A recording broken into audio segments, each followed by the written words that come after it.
Bagi Anda yang penasaran mengenai penarikan benda pusaka, Anda wajib menyimak video saya ini.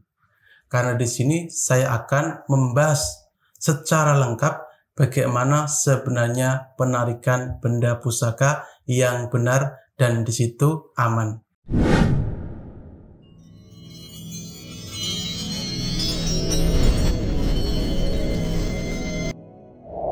Assalamualaikum warahmatullahi wabarakatuh. Kawanku, dimanapun Anda berada, berjumpa dengan saya Bang Simo dan tentunya masih di channel Simo SDSM.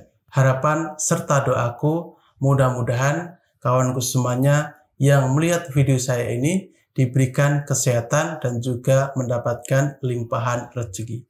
Amin ya Allah.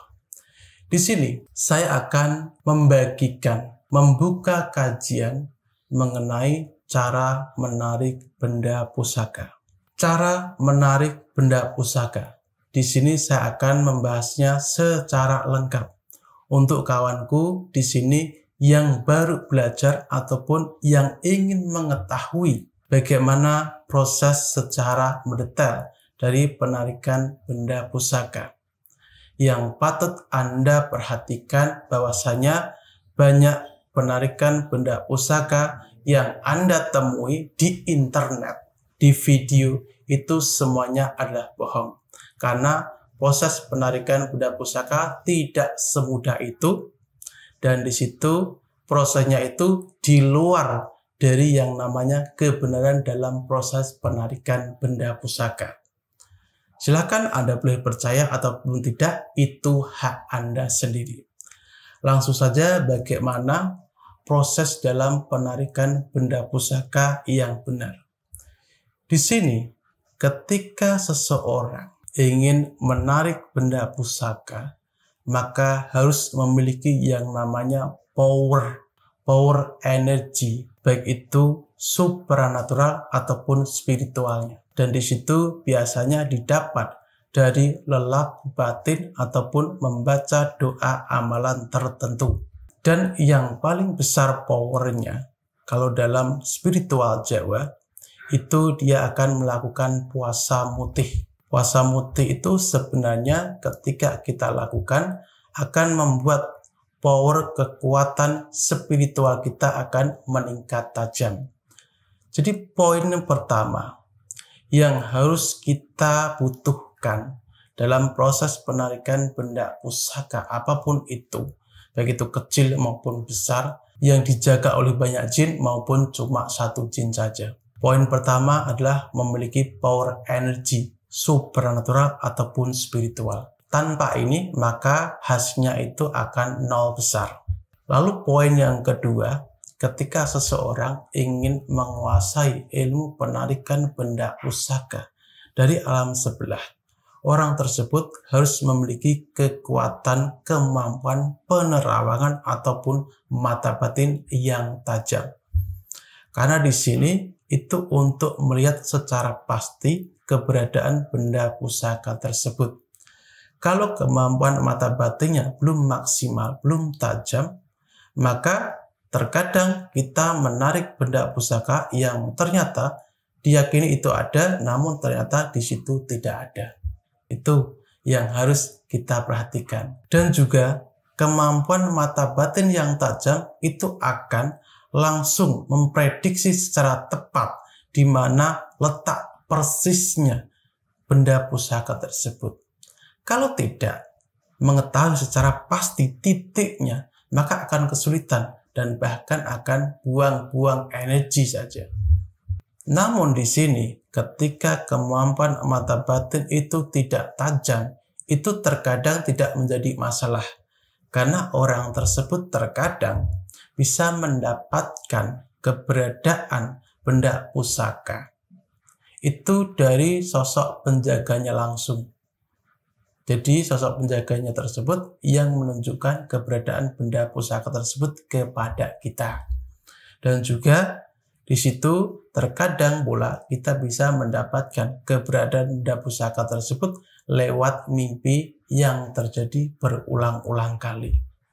Jadi poin penting yang kedua ketika seseorang ingin menguasai ilmu penarikan benda pusaka, yaitu orang tersebut paling tidak memiliki kemampuan mata batin. Dan ini bisa dibantu oleh orang lain yang memang memiliki kemampuan mata batin yang tajam. Sehingga proses penarikan benda pusaka itu lebih mudah ketika dilakukan lebih dari satu orang. Karena energinya itu lebih besar sehingga akan mempermudah untuk kita mewujudkan benda pusaka dari alam sebelah. Jadi poinnya ada dua, yaitu power energy baik itu supernatural ataupun spiritual Anda. Lalu kemampuan mata batin mulai dari indera keenam ataupun kemampuan ilmu yang namanya meraga sukma. Ilmu meraga sukma adalah kelanjutan dari ilmu mata batin. Jadi poin yang kedua ini harus benar-benar dikuasai. Lalu poin yang terpenting yang ketiga adalah ilmu khusus penarikan.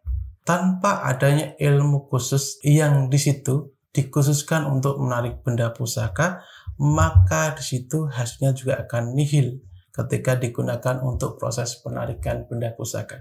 Sebenarnya doa, mantra, ayat, ataupun apapun yang Anda amalkan, itu bisa difungsikan untuk menarik benda pusaka. Asalkan ilmu doa yang sudah Anda gunakan dalam penarikan benda pusaka tersebut, itu sering sekali Anda wiridkan, sering sekali Anda baca, maka powernya akan besar. Jadi tidak bisa menggunakan ayat ataupun doa mantra yang di situ Anda baru mendapatkan ijazah tersebut dari seorang guru ataupun dari internet. Tidak bisa. Terkecuali doa tersebut sudah lama sekali Anda zikirkan, sudah lama sekali Anda istiqomahkan, sudah lama Anda baca. Sehingga di situ energi spiritualnya itu sudah aktif dan bisa digunakan dalam proses penarikan benda pusaka. Jadi ketiga poin ini itu sangat penting dalam proses penarikan benda pusaka. Satu saja tidak memiliki kemampuan tersebut, maka penarikan benda pusaka akan pasti gagal. Itu yang harus Anda perhatikan. Dan jarang sekali saya temui dan belum saya temui yang namanya seorang yang memang benar-benar memiliki kemampuan penarikan benda pusaka.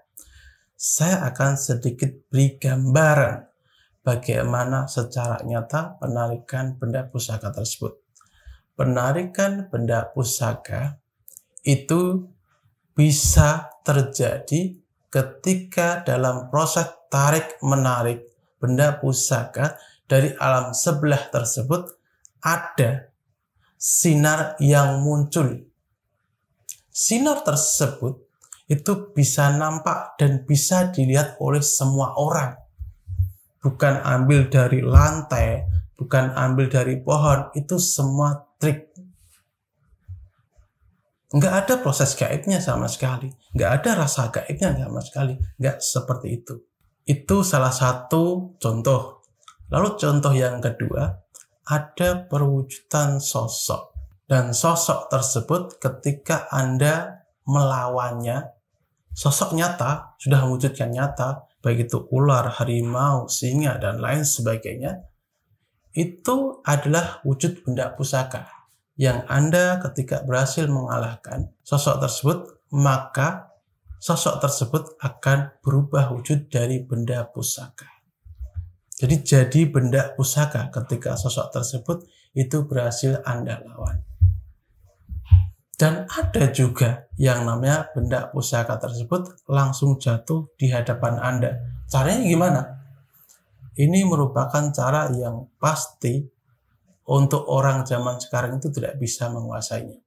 Biasanya dilakukan oleh orang-orang terdahulu yang memiliki lelaku spiritual ataupun supernatural yang di situ dia membaca satu doa, baik itu ayat kursi yang terkenal kuat, yang di situ ketika dibacakan di suatu tempat, maka sosok jin ataupun khodam pemilik benda pusaka tersebut mau tidak mau akan menyerahkan benda pusaka tersebut langsung di hadapan Anda.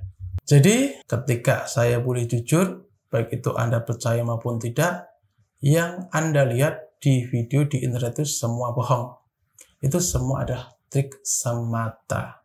Tidak ada yang namanya nuansa gaibnya dalam proses penarikan benda pusaka. Dan cara penarikan benda pusaka tersebut seharusnya banyak sekali kejadian-kejadian gaib di luar nalar. Berbeda dengan yang Anda lihat, itu nggak ada nuansa gaibnya sama sekali. Jadi seperti itulah mengenai kajian cara penarikan benda pusaka yang sebenarnya 3 poin ini harus Anda kuasai. Mudah-mudahan pengetahuan ini bermanfaat untuk kawanku semuanya yang kebetulan penasaran tentang proses penarikan benda pusaka ataupun yang ingin belajar tarik pusaka, yang di sini ilmunya tidak bisa Anda temui di video-video dalam penarikan benda pusaka. Karena semua itu adalah trik. Anda boleh percaya ataupun tidak, itu hak Anda. Mudah-mudahan pengetahuan ini bermanfaat untuk kawanku semuanya dimanapun Anda berada. Dan kurang lebihnya saya minta maaf, dan jika ada pertanyaan dari keilmuan ini, dari pengetahuan ini, silahkan kawanku semuanya bisa tinggalkan komentar. Berkah manfaat ilmunya di batang tubuh sedulur. Dari saya Bang Simo. Assalamualaikum warahmatullahi wabarakatuh.